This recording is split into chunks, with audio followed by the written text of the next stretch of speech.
We're back with our politics lead. President Trump today welcomed the leader of Malaysia to the White House, despite the cloud of scandal hovering over Prime Minister Najib Razak's head. This meeting is the subject of our latest installment of Conflict of Interest Watch. The president rolling out the red carpet today for Prime Minister Najib Razak. Mr. Prime Minister, it's a great honor to have you in the United States and in the White House. This despite Najib's alleged role in what the United States Justice Department calls an international conspiracy to launder funds misappropriated from a Malaysian fund. Money that the Justice Department says should have been used to help the people of Malaysia, but instead was used by a small number of individuals to fuel their, quote, astonishing greed. It has been widely reported that Prime Minister Najib is referred to as Malaysian Official 1 in the investigation into how $4.5 billion were misappropriated by the Prime Minister and other officials.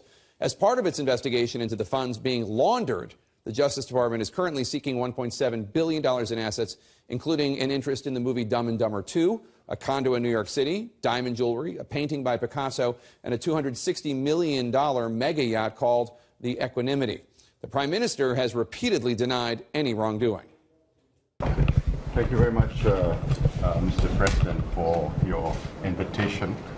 For me and members of my delegation to meet with you at the White House. President Trump welcoming the Prime Minister with open arms today, offering him an adrenaline shot of credibility back in his home country, stunning reformers and anti-corruption advocates. We want to help you in terms of strengthening the U.S. economy. The Prime Minister's attempts to strengthen U.S. economy apparently began with the coffers of the Trump International Hotel in downtown Washington, D.C., where the Prime Minister and his team are staying.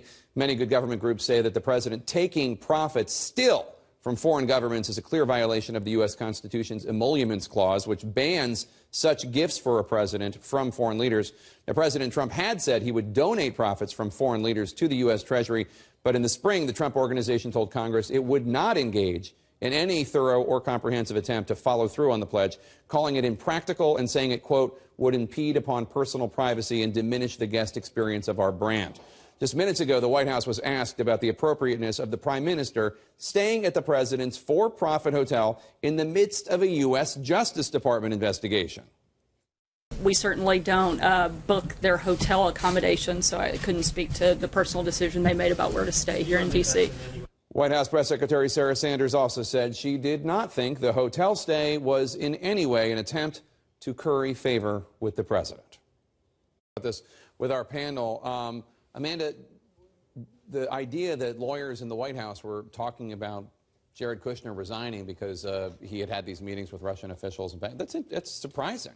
Well, it also tells me that they're signaling to the world that they're not taking our legal advice. And once a lawyer says, you know, you will not take my legal advice, what they're also telling you is that we're not sure we can protect you. So I think that's the takeaway from this story, and people should pay attention to that. Interesting. Ron, in an interview, when former White House strategist Steve Bannon was asked about the Russian interference, he basically said the U.S. doesn't need to make Russia another enemy. But even as we learn more about Russia's interference, such as this Facebook campaign, the White House continues to suggest, or I shouldn't say the White House, I should say the president continues to suggest that there is no evidence. Well, first of all, for Steve Bannon, this is a continuation of a long-standing argument. In his Vatican speech a few years ago, he essentially argued Putin, yes, he's a bad guy, but he should be our ally in this civilizational struggle against Islamic extremism. So that was the view that he brought into the White House. Look, the White House is not going to waver in saying there is no there, no matter how much there ultimately is found.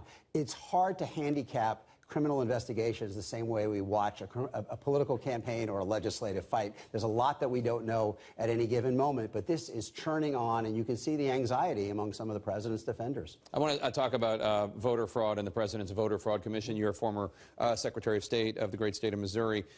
In New Hampshire, the president's election integrity commission met. Now, the head of that commission, Chris Kobach, he's a columnist for Breitbart, in addition to being Secretary of State of Kansas. And he recently claimed in a Breitbart story, quote, this is the title of the story, "It appears that out-of-state voters changed the outcome of the New Hampshire U.S. Senate race." Dave Weigel at the Washington Post looked at some of these individuals who did not have New Hampshire driver's licenses.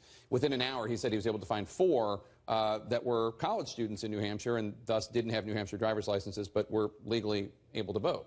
Yeah, Secretary Kobach lied. I mean, that's what he did. He went out and he lied. And more than that, what he did is he accused, completely unfairly, thousands of college students in New Hampshire who live there, who pay rent, who pay tuition, of being criminals. I mean, that's what he did. I was actually there this morning. There was a protest against that commission. I was there. I spoke. There were about 200 people there protesting, which is, by a factor of a whole lot, a lot more people than Secretary Kobach ever found guilty of voter fraud in the state of Kansas, despite the many, whatever increment of money he used of taxpayer dollars in Kansas to try and find those folks. So I hope that he was truly exposed today. Yeah, on this whole voter fraud thing, I think it's important to step back and look at how this started. Donald Trump came up with this theory that he should have won by more votes. He would have won the popular vote, too, if it hadn't been for voter fraud. Listen, if there's voter fraud, look into it. I'm all for that. But I also know what Donald Trump is extremely good at is creating a narrative that will suck people in over a long period of time, that always has drama, always has suspense, always has a new commission, that will have findings. He's creating interest in the story for the next election. I am certain of it. Well, okay.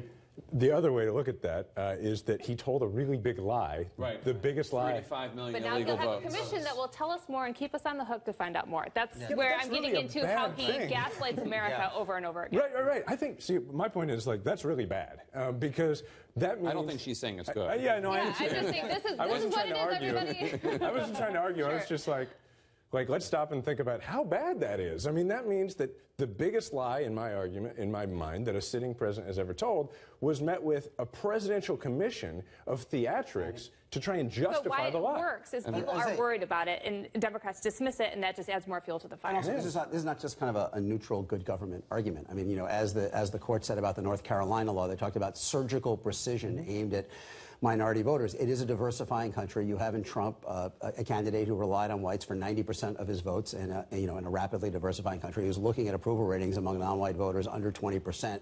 So there is a clear kind of direction to where this may be going in terms of the recommendations. Now, how much of that they can kind of move forward at the federal level versus perhaps providing cover for Republicans in sympathetic states to act. But nonetheless, I mean, there is a clear kind of dimension to this that is about resisting the implications of a changing America.